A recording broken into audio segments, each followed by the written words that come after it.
Welcome back to Good Moms, Bad Choices. I'm Erica. And I'm Mila. Happy Wednesday, my love. Hello, dear. Happy Wednesday. Happy Wednesday. How are you? I'm great. I'm doing good. We're still in New York, guys. It's rather chilly, but we leave tomorrow. And yeah, I miss my baby.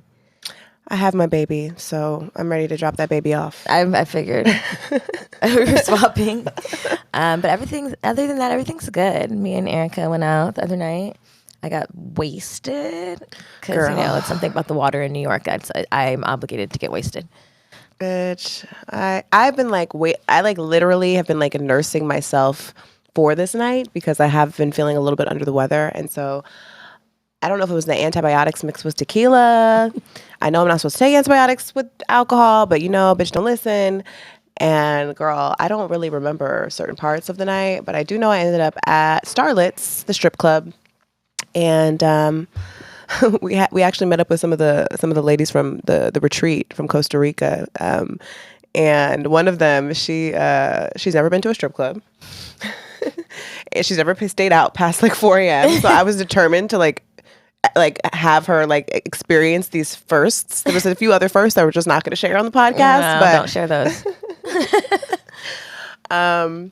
But it was fun. I had fun. It was cool. We did have fun. The parts I remember were fun. I apparently was being very annoying, so Orlando made me leave. He just swept me up into the Uber, and then I think I pouted, and he's like, "You can go back out," and then I fell asleep because I was a drunk ass bitch. Why did he knew you weren't gonna go back out? Yeah, he brought you home to go back out? He was testing me, and obviously I wasn't gangster enough to leave because the bitch was drunk. So it was actually for the best, and I was kind of mad at first because I was like, God, they went to the strip club, they had fun. I was like, bitch, if you would have went, you wouldn't remember shit anyway. So I felt fine the next day. I wasn't hungover, and I felt kind of adult a little bit, even though apparently I was making out with people, which I missed that. I didn't see that part. I was like, are you lying? I made out with no one. It sounded like some shit I did. I made out with anyone. Sounded like some shit I would do. Unfortunately. Anyway. So happy we could replay that. Well, it's part of our wellness, and it's Wellness April. So, turning up in New York is part of my self-care routine. It's definitely mandatory, at least twice a year to turn up in New York. Mm-hmm. I swear one day I'll come here and do no turn-ups. Although this has been a very chill trip, but it was necessary. Yeah, I had to do at least once. Well, I'm really excited, dear, because my dear, sweet, wonderful cousin is here today joining us. Author, autism mom advocate, one of my best friends, my favorite cousin, Sheena. I was about to say your whole government, but I don't think you go by that. I was about to say, just say Sheena. We don't need them searching. Okay. Google searches. Okay. So, hi, boo. Hi, I love you. I love you too. How are you? I'm well. I'm cold, but I'm well. It's a little chilly. Yeah. How are you cold? You from here? I know, but in my mind, I live in California. She's been living in California in her mind for years. Look, I was looking at Sheena's stories last night, and I was like, is this bitch in LA? She be the way you be posted. I was like, she by a pool. I'm like, wait, because in my mind, I live in LA. I was like, did she get flued out just for the interview? She was in LA last night. No, but I sped down the highway to make it. I made it to make it. Well, thank you for coming. I appreciate you. Thank you for having me. For those of you who don't know, I am from Philly. Both my parents are from Philly. Sheena came here from Philly to New York to come join us. I just thought I needed to give my Philly roots some. Not I am from Philly. I am. She is from Philly. I am from Philly. Growing up, we went there. We're going home for the summer. And I don't know, that's how I associated it, even though I'm very much a Valley girl. California bitch. I have deep Philly roots, and I will cut you. Why does Philly have to be violent? Why is that the connotation? It's not really violent, but people make it violent. If I say I'm from Philly, they be like, "Oh, don't fuck me up. Don't do no shit to get fucked up." I am from Philly, and I will murder you. Jesus, my temperament is short. No, it's not. I mean, kind of. I can revert. But yeah, Sheena's the first older big cousin that I had that turned me out. Now I turned her out. Literally, Lord. I was on the brink of 16 where I was already about to act crazy naturally because of the natural forces of hormones. Escalated it. And she came to LA full speed. Escalated it significantly. Like, significantly. I was like, oh, this bitch is giving me the green light. Even though she was like 20 and young and dumb and stupid too. She was giving me all the best / maybe not best advice. I think that my influence on you was a positive. Because I feel like it makes you more free, and then about, like, you don't have to go in trial and error. You watch me do a lot of shit.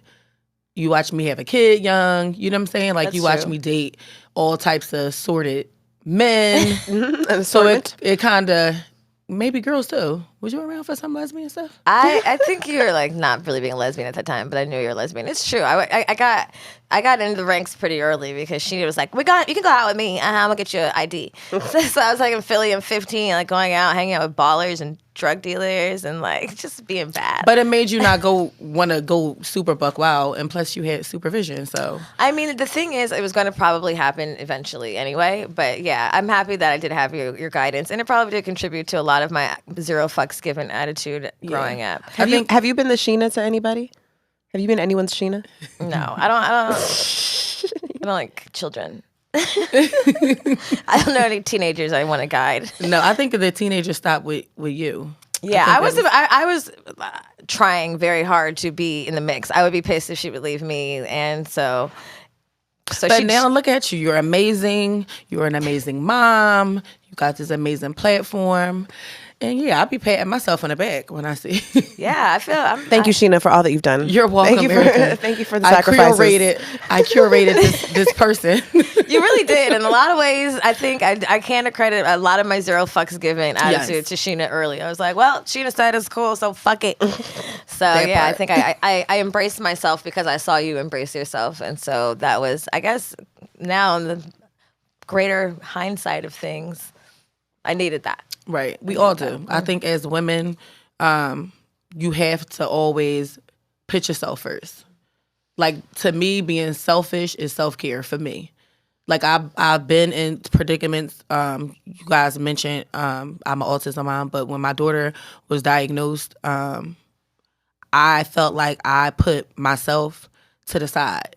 And I had to, in a sense, because at the time she was nonverbal. We had tons of therapists coming in and out the house. She had so much therapy, and I put her first. But I remember one of my friends was like, Monroe deserves the real Sheena to be her mom and her advocate. And I sat with that, and I'm like, you know what? You're right.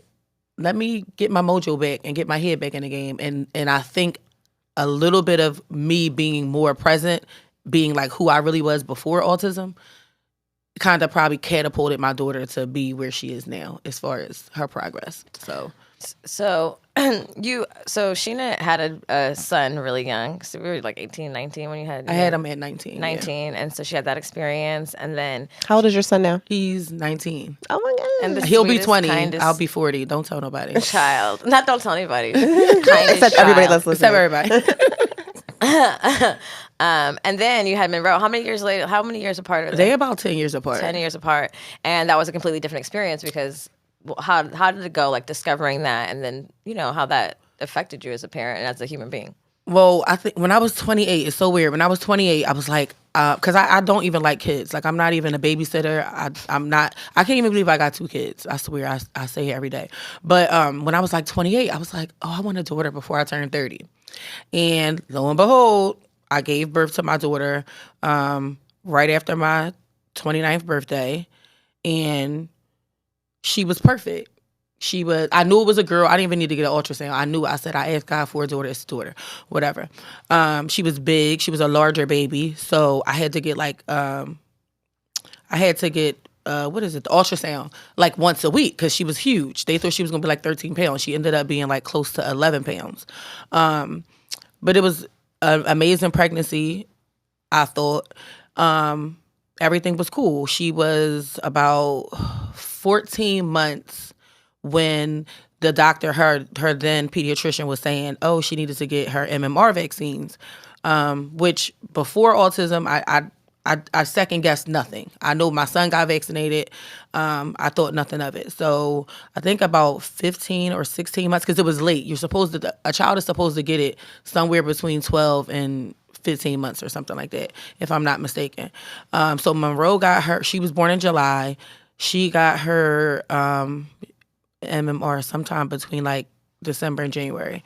And before that, we came to New York. She got several modeling contract offers. She was going, in my mind, she was going to be a baby model, and I was finally going to move to LA. Okay? She a meal ticket. Yes, she was going to be my meal ticket. So everything was going well. I used to do, being as though I was older this time, so I did all the cliche things. Like we did My Baby Carie. She was on like Touch Your Nose and all the little gestures that they do on a video. And this is, let me just disclaimer this. This is my experience. I'm not a doctor. I'm a mother, and I know what happened to my daughter. So I'm going to tell my truth, and that's just what it is. I just always got to give a disclaimer because I'm not a doctor. But, okay, so she got the MMR vaccine. That exact day, she was sick. She got a fever. I thought nothing of it because they always tell you your baby could get a fever when they get their shots, whatever. Next day, I get up to do our routine, our My Baby Carie thing. Nothing. My grandmother was babysitting her a lot at the time, and she was like, my grandmother is who noticed that she wasn't answering to her name. So, you know, like a small baby, like Monroe, but she wasn't. Has she previously been answering to her name? She was very alert when she was doing everything on track. She wasn't talking yet though. She wasn't talking yet at all before or after the vaccine. So she got a fever. She had a fever. She was sick. And then to me, like my memory of it, she just went blank. It was like she wasn't the same baby no more. And I still didn't attribute it to anything. I'm just like, what's going on? I'm asking her pediatrician. They're telling me, she doesn't have any other children in the house. Maybe she's not talking because there's no small children. But I'm like, my ghetto little cousins is babysitting her in North Philly. This girl should be cussing. Like, she ain't saying nothing. If I'm on track, this baby's from West Philly. This baby should be. She should be cussing. Yeah, because my previous career was like in beauty, so like she would be on sets with me. I was taking her to movie sets. I'm like, she's not saying lipstick, she's not saying nothing. So long story short, thank God my mom worked in medical all her life. So I'm like, Mom, like something is going on. I called to get a screening on her. They told me it was a year waiting list. And I'm like, it was like February. I'm like, a fucking year? What? Like, called. My mom was like, I'm gonna make a phone call. My mom called because she used to work for a doctor in a more unurban area. The lady was like, let me pull some strings. I got her screened, I think about May. And Monroe was diagnosed with autism on July 25th, 2013. And she just had turned 2 years old on July 20th. We took her to Disney because it was already pre-planned. And I don't know, everybody, I know y'all take y'all girls to Disney all the time. Imagine taking a child to Disney that is just not reacting to nothing. She was reacting to nothing. So I remember when they diagnosed her, they gave me this like purple binder. And it was like, oh, your daughter's autistic, da, da, da. And I'm like, I'm just like in shock. And I brought my mom with me. And my mom is from that old school generation. Like, don't you let no fucking doctors tell you nothing about your child. So I'm like, Mom, shut up. They saying something. This binder means something. And I remember I told the lady, I said, you're going to remember Monroe. Like, she is not going to be diagnosed as number 2000, whatever. I remember going home quiet. And I felt like, this is fucked up. Like, I prayed, I asked God for a child, and now you gave me a child. Like, did I do something wrong? I remember I was in Atlanta when I was pregnant, and I was drinking like a fucking sangria. So I'm driving on the way. I remember this exact thought, like, was it the fucking sangria? Oh my like, gosh. What happened? Because you don't, it came out of nowhere. So her diagnosis came, and then I went into warrior mode. I went into how the fuck am I going to fix this mode? And I'm a single mom twice over. So I'm like, I got to do this shit and I got to do it by myself. So I just started researching the best therapies. The state provided therapy for her, and it was a mess. I was depressed, but when you depressed and your child needs you, you can't even be depressed. It's like, all right, cry and then get the fuck up and do what you need to do. And that's what I was doing. I did it for 4 years. I feel like I wore the same tights. I switched from t-shirt to hoodie, Uggs or flip-flops for 4 years. And you know me, Millie. You know how vain I am about my hair and different stuff like that. I wasn't getting my hair done. I wasn't doing nothing. And slowly but surely with the therapy, with intensive therapy, she started to make progress. Monroe didn't talk. She sang first. She was about 5, like almost 5, and I heard her like singing like a whisper. And it was this song like "Red, Red, the apple is red" or something. I'll never forget it. And I'm looked under the cover and she was singing. So I heard her singing voice way before I heard her speaking voice. And just to fast forward, after all the therapy, I'm talking about 12 hours a day. I had to stop working. I was working in theater at the time. I worked for $10 an hour. People don't know this part of my story, but I lied on the application and said I knew how to do audit because I had to work overnight in order for her to be in therapy all day.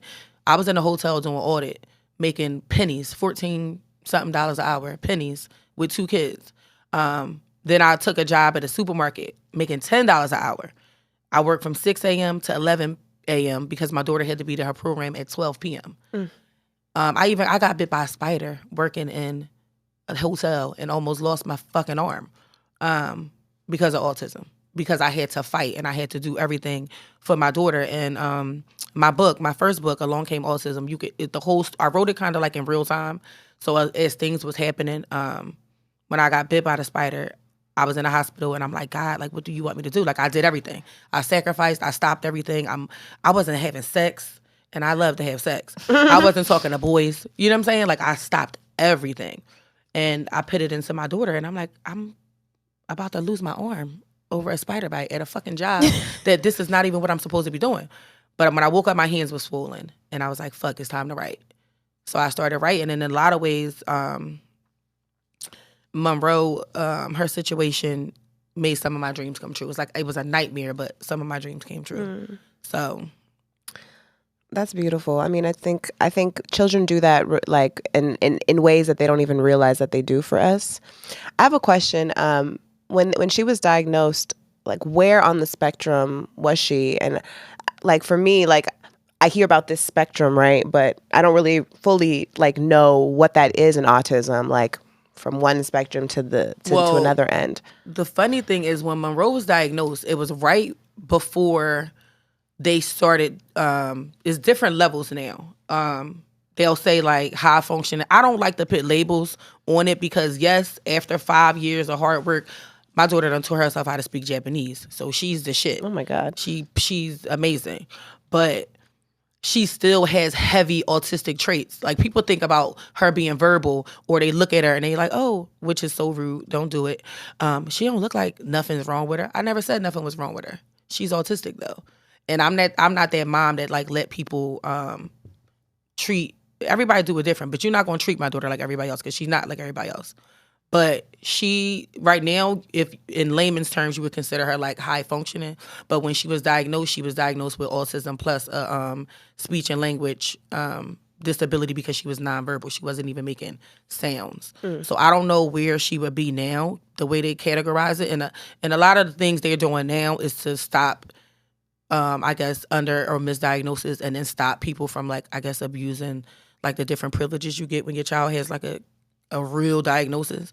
So I don't know where she was then, but I know now people would probably consider her like semi-high functioning, even though she has other. When you said she was in 12 hours of therapy, what kind of therapy did they do for autism? Like, what does that look like? Well, we did until your child is 3 in most places, and mostly around the United States, until your child is 3 years old, the state provides speech, occupational, behavioral, and physical therapy, and they will come to your home. And that's so fit to each child. Like if your child don't need it, they won't get it.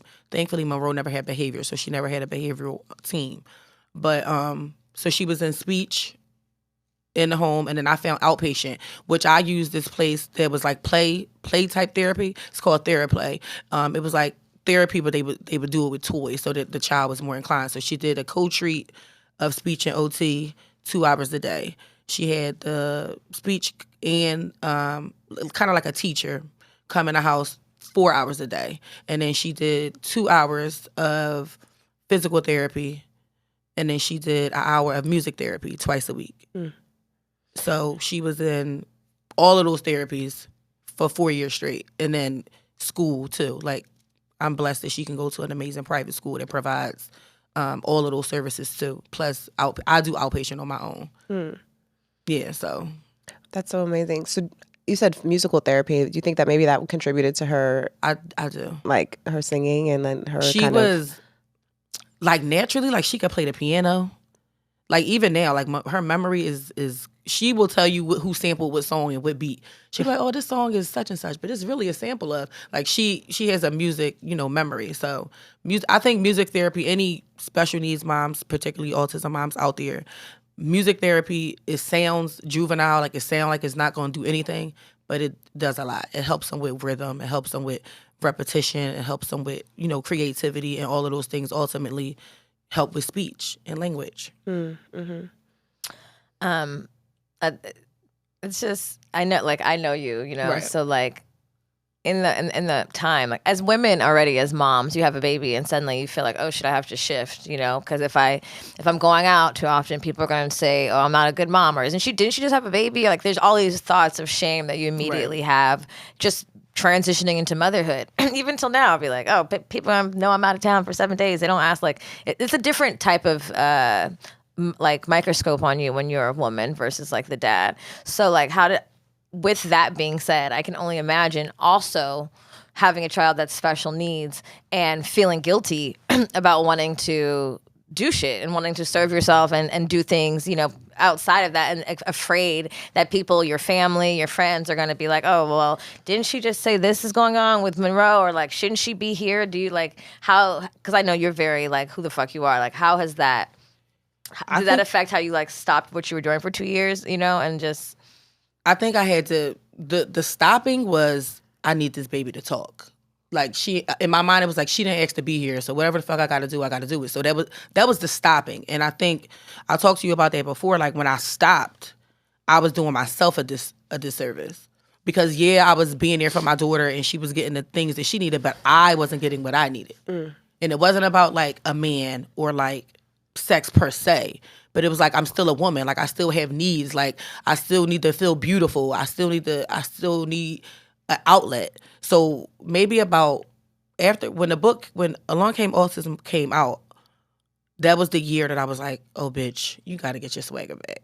Like it ain't this story don't sound that fucking inspirational with you looking a fucking mess. You know what I'm saying? Like it was like, so I kicked myself in the ass and I got myself together, but hell yeah, you get criticized. Like when social media had first came out, I kind of like documented a lot of Monroe's progress on my old page. They disabled my page, y'all. But my old page, which sucks because it's like her whole fucking autistic journey is gone. But I was documenting it when social media first came out. And then as I started healing too, because I got a diagnosis too. You know what I'm saying? So as I started healing, I would get like messages like, oh, you out there spending your daughter money. I'm like, well, what the fuck money she got?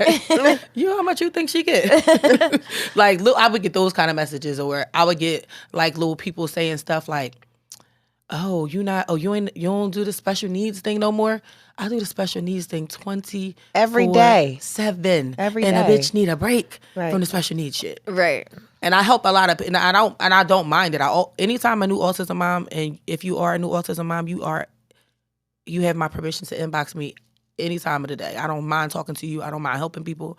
But it's like, I also want to be that type of advocate that's showing women like, you can still be a bad bitch and be an autism mom, or whatever disability your child might have that's hindering, the progression of your life. It's okay. You can be sexual. You can have fun. You can have that twinkle in your fucking eye, because being a mom don't ever stop. I can be on an island and in the back of my mind, even though like, thank God I have a support system, my mom and my sister, that really jump in and take care of my daughter when I'm not around. But it's like, you still thinking about that. Cause I know Monroe can have a meltdown any minute. And then my mom is calling me. Imagine you in Dubai, okay? Like, imagine you in Dubai and you done met this rich ass African. And you just imagine. Just imagine. True story though. True story. So, like, literally, I'm in Dubai. It's 8 hours difference or some shit. I done met this rich ass African, and my mom is calling me, fucking telling me that my daughter is having a meltdown. I'm like, bitch, I'm trying to have a meltdown. Like, I gotta call you back, but it don't stop. So I hate, like, sometimes it was like this quote, I think, that was like, I hope I don't make it look too easy, because it's heavy, and I like to put that shit the fuck down. Like, I'm always going to be, even with my son, like, not to discredit having a 19-year-old black son in this world. That shit is heavy. I'm just letting my son learn how to fucking drive because I was scared to let him drive. You know what I'm saying? Because of all the shit that go on in the world. So it's heavy, and motherhood is heavy. And I know y'all in like in sidebar. I always like, I don't know if it's like an envy thing, but whatever. I'll say envious of watching Luna because I didn't get to do that. So it's beautiful to see that. And as mothers, it's heavy. I never want you to feel guilty about the shit that you do. It's just heavy.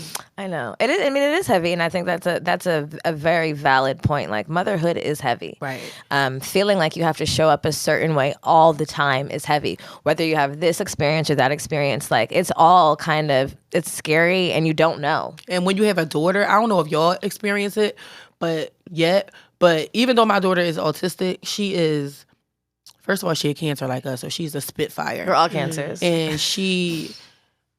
I'm watching her, and she's going through like early puberty, so I got her like this hormone blocker. Another conversation for another day.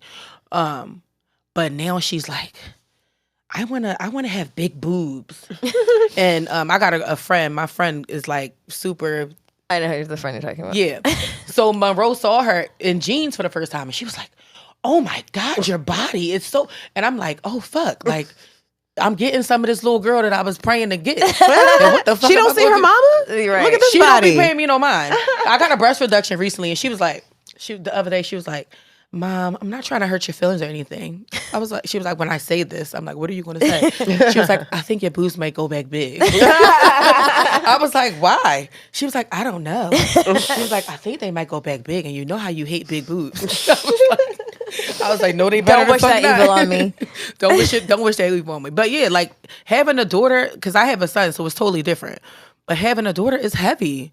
They say shit, and you like, I thought I wasn't going to get to experience some of the stuff I'm experiencing. So it was like a joy and a pain type thing. I'm like, titties? No. I'm like, girl, you put a sports bra on. But it's you all know, having a daughter, you got to try to be this. Like, I want to be my daughter Beyonce. You know what I'm saying? Like, I want her to feel like I'm this beautiful person. Like, I'd be like, "You like my hair, Pop?" She'd be like, "Yeah." I'm like, "You like this outfit?" Motherhood is heavy. It's also like interesting. I mean, I guess for all of us really, because we all have a platform that is in motherhood. Because again, you can't put that shit down, and also like who we are. And I think it's difficult, right? Like you have such a wide range of works. Yes. You know, you have like the children's book, Meet Monroe, which is really cool. I love that book. We read it at school, like with Luna. Also, like for those of you who don't know, my brother has Down syndrome, so I grew up in a household with a sibling who, you know, suffered from I don't like that word, has a disability, and I think also it's a certain experience, like being Black and having a disability in your family. Like even what you said, your mom was like, "Don't let no doctors tell you about your child." Yes. Like that's kind of our attitude, and even growing up with Mozzie. It wasn't a thing in our house, even though I knew he was different. You know, we talked about it, but it was just kind of like all the same. But it's just being a Black woman, being a mother, being yourself. You have like a children's book. You talk about your experience learning about her disability, and then you have Penetration, which is like obviously more of an adult book. But like I think it's difficult for people to stomach that women have these levels, you different know, facets to who they are. Yeah, there's layers. We're layered, and we're allowed to be. And I think that, you know, thank God, even before motherhood, just, you know, knowing you and having that influence is like, I even early without motherhood was able to embrace just who I was, even if I was different from other people or whatever. Like, I think I'm learning right now, even like doing these retreats, is like women really need permission to show up as all of the things that we embody. And it's like even me and Erica last week had a clip come out, and like she texted me, she was tripping about it, and then I started tripping about it, and I was like, it's still up. I know. She's like, should I take it down? I was like, should we take it down? I'm and like, oh my God. I'm like, no one's gonna ever want to marry me. I'm like, no. Fuck. I was, oh my God, I hope I saved. Only a fool won't want to marry you. I literally Erica, hope I beautiful. saved the voice note because she was fucking stressed. I sent Mila like a 4-minute voice note, and meanwhile Irie is like trying to listen, and I'm like, get the fuck away. She's like, hold on. Hold on. Hello? Yeah, she won't fucking leave me alone. So anyway, do you think we're not going to get married? This is kind of, oh God. Okay, well, hold on, she's coming. I'm like, what the fuck? I think that what you said, it's not that the women, especially y'all have an amazing audience of women. So like, if anything, I could tell them, allow yourself to have those layers. Because we suppress certain parts of ourselves for different reasons, like thinking people won't understand it or people going to judge you, and then you get up in age and you somewhere wilding the fuck out because you never did it. Because you're doing shit for the mass consumption, and, Right. and in reality, you're only really supposed to be consumed and happy with yourself. You know, you try to bottle. We got a message today, actually. I was like tearing up in the car. A woman saying she, settled. She's basically been lesbian for a long time, and she settled with the husband. She wasn't pleased. The sex wasn't good, and now she's finally leaving him. And she has 3 kids, but she's with a woman, and this show really helped her make this decision and make her honor herself and like let her know that it wasn't strange or odd or terrible. And she's 41 years old, and I'm like, I'm so happy that you're deciding today at 41 years old to live your motherfucking life for you, and that if me and Erica doing weird shit on the internet is in any way aiding that is such a responsibility. That is such a heavy responsibility to have to please everybody else all the time. That is Right. hard. And I would imagine, Sheena, be in your journey, some people have had to go, like people that don't support, whatever Right. it is, because there's so much judgment. I mean, like Mila said, there's already judgment enough on women and mothers, but imagine, being an autism mom and wanting to go to Dubai with your African. Hell yeah. And, or write your book that's about your sexual pleasure and people feeling like you have to make a choice. And I would imagine that just like people have had to go because it wasn't aiding my mental growth. health, my Right. happiness, making me question myself. And I would imagine that you've probably had to go through that as well. I think when Monroe was diagnosed, a lot of motherfuckers had to go. Mm-hmm. And this is weird. I read Jenny McCarthy wrote a book about her son. The first page of that book, it says, when your child is diagnosed with cancer, people bring over cards and cakes and pies. But when your child is diagnosed with autism, people don't do nothing. And that was my experience. Even I think the first time I went out of town after her diagnosis, my mom and my sister had her, and they called me and was like, I'm sorry. This shit is not easy. I think you make it look easy. Because they didn't understand the experience. And you said it earlier, like you're coming to New York is self-care. So I do travel a lot. I travel a lot, and I'm blessed to be able to do that, but that is my self-care. And then me still being able to foster those relationships I have with like people in my social life, that's my self-care. And the people who don't get it can get the fuck. Like they can just I don't give a fuck. I don't care if I knew you for 20 years. One, you got to respect my daughter. And I have new friendships in my life with people because of the way they treat my daughter. And that means a lot to me. Like the empathy, the straight up kindness without having to ask. I might not even fuck with you like that. But if you nice to my daughter, I'd be like, I'm gonna get that bitch a pass because she was nice to my daughter. And then there's the flip side of it. Like I knew, and this is a thing. And I hope you bitches is listening.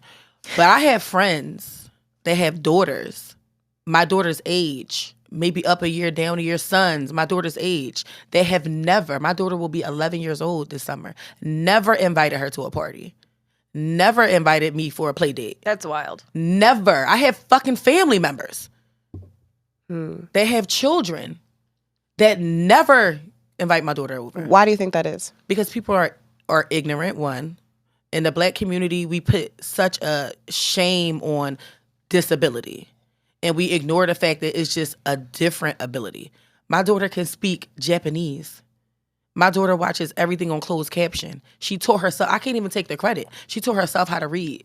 She can spell any word. Like I randomly be riding in the car, I say, spell encyclopedia, spell podcast. She can spell anything with memory. You goofy motherfuckers, she probably could be your kid's best friend. If you would be a little nicer, Right. she probably could be their tutor. She probably teach your kids something. But they Right. don't do it, and it's hurtful. And it used to I used to couldn't even say this without crying, but I guess I'm growing. It's hurtful because it's family, it's friends, it's people that I've known for years. And I'll be on Instagram and I'll see that their daughter had a little tea party. Bitch, my daughter could come to a tea party. But then it's like and then that mom shit we do, like, oh, are you want to play with my daughter? I'm like, I'm gonna boss my daughter up. I'm gonna give my daughter a rooftop party, bitch. It's like a little tea party. Yeah, she had a penthouse party. But it's I think it's a level of like, I think especially in the black community, there is a lot of shame. I think there's a lot of like avoidance. Like they don't want to have to explain to their kids anything. They're worried, like, how's my kid gonna act? Right. Like, I even want to say, because black people, we be ignorant sometimes. Like, we be like, oh my God, like, is her autism, could it rub off on my kid? No, they be like, could the is it gonna go autism rub away? off on her? Like, what the fuck is wrong with you? No, they say some weird shit. Yeah, no, and I say that because, and I feel like, I feel terrible saying that, but I know that it's true. Yeah. I know that these are things that go through people's minds, and I think a lot of it is that parents don't want to face certain things with their kids. Just like even talking about sex with their kids, they feel like if they just avoid it, it doesn't exist. And meanwhile, their kids are fucking in closets with other kids. Grandma, at 29. Yeah, exactly. And I think kids is getting more and more advanced. I think it's really important for children to meet all different types of children, just like it's important for adults to be immersed in all different types of spaces with other adults. It makes you a better human being more than anything. Like, I think the concept of empathy and kindness is something that I learned as an adult. But that's one of the reasons I wrote Get to Know Monroe, because it was for kids, because she didn't have, like, this birthday, this 10th birthday was the first birthday my daughter didn't say, when she made a wish, like literally 9th, 8th, 7th, every time she made a wish on her birthday was for friends. Every time. Does she have like a group She of got friends? like a homegirl in Detroit. Shout out to Detroit, because y'all raising some good children. Her little best friend, Maddie, lives in Detroit. And they talk, like seeing her on a FaceTime with a girlfriend. And then her school is a special needs school, and it kind of go by like levels of disability. But she do got like a little homegirl in school. But not for nothing, being as though everybody done shunned her ass, she thinks she my homegirl. So she go to happy hour. She be like, let's go to happy hour. I'm like, all right, come on, Pop, let's go.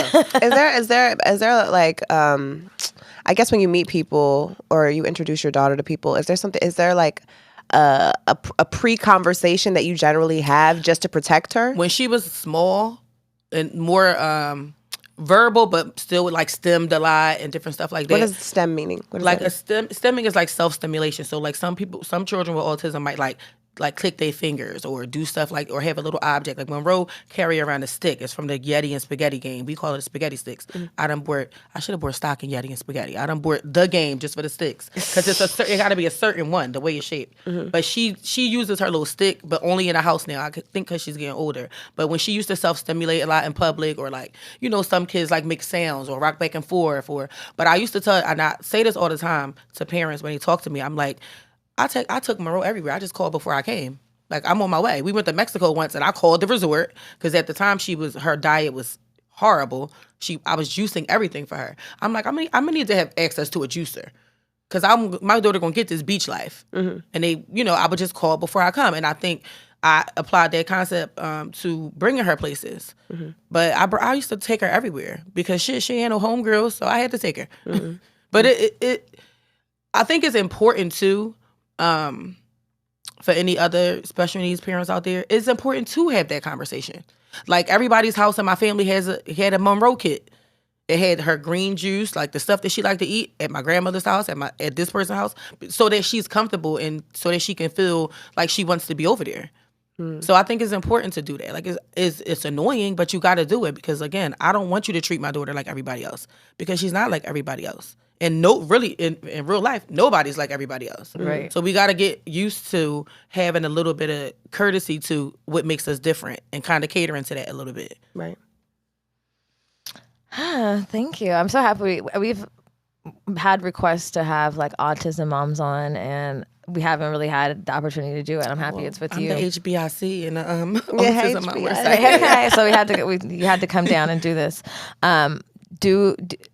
Do you have an affirmation for us today? The only affirmation that sticks out to me is every day when I wake up, I say, I'm going to save myself. Every day I say that. I'm going to save myself. I'm going to save myself. I'm going to save myself. And what does that mean to you? For me is because it's weird, but because I'm from Philly, you know, I'm used to dating men in fast life and having a lot of things given to me. As I've gotten older and I don't have that relationship that I thought I would have by now, or that husband or that partner, it's daunting a little bit. So as I'm approaching 40, I want to be okay with being the provider for myself. Even though I'm still not closed off to the relationship. Come on. I'm ready. But I'm going to save myself. I'm not going to look over here for your affection or your attention or your time or your money. I'm going to do it myself. And I think that the more I get used to that, I'm attracting so much more. I'm getting more because I'm saying that I'm okay with not having it. So that's an affirmation I say every day. I'm going to adopt that. I love that. Tell our listeners where they can find you. Oh, you can find me. I did pull a card. Okay, go do that first. Okay, we pulled the 8 of Cups, and the 8 of Cups it suggests you sense that something is missing, particularly on an emotional or spiritual level, and instead of waiting around for things to get better, you know you need to leave that unfulfilling situation. It may not make sense to others because on the face, it looks as if you have everything you'd wish for, but deep down, you know it's not serving your highest good, and it's time for you to let go and move on. The 8 of Cups can mean a sign that you were trying to escape a problematic emotional situation or avoiding some major psychological issues and concerns. The cups in the foreground represent emotional issues that remain real and present in your life.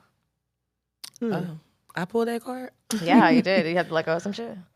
Yeah. You have to ask yourself what brings you joy, contentment, and fulfillment on a deeper level. Without it, you might pursue goals that fail to give you the satisfaction you are seeking. I literally think that's very aligned with what you just said. I think so too. With saving yourself and not seeking outwardly for people to come save you, and that you need to ask yourself, what is it that I can do to save myself? I'm going to ask myself that shit. What will make me happy without someone giving it to me? Right, what's bringing me joy? What's going to bring me joy? Oh, but back to where you can find me. Instagram is I am Sheena 2_E. My books are on Amazon. I do have a website, IamSheenaE.com. You can find all the adult things. Anything about autism is on Books by Sheena E on Instagram, and you can inbox me about anything. And we'll leave all of this in our episode description so you can find Sheena. And you know where to find us. That's goodmoms_bad choices on Instagram. Make sure you like and leave us a review on Apple Podcasts. If you're a Spotify listener, you can also do that too now on Spotify. It really helps when you do this. You need to support Black podcasts. We need the reviews. These white people be hating. They want to see the numbers. So let's show them the numbers. Okay? Thank you. Also, follow a Good Vibe retreat. We're having another retreat this summer. It's coming. It's rapidly approaching. You don't want to miss it. We only have 48 spots, and probably less actually. We don't have 48 spots at this point. No, we don't. No. But it might only be like one spot. So hurry up. Get there. And bye. Bye. Bye.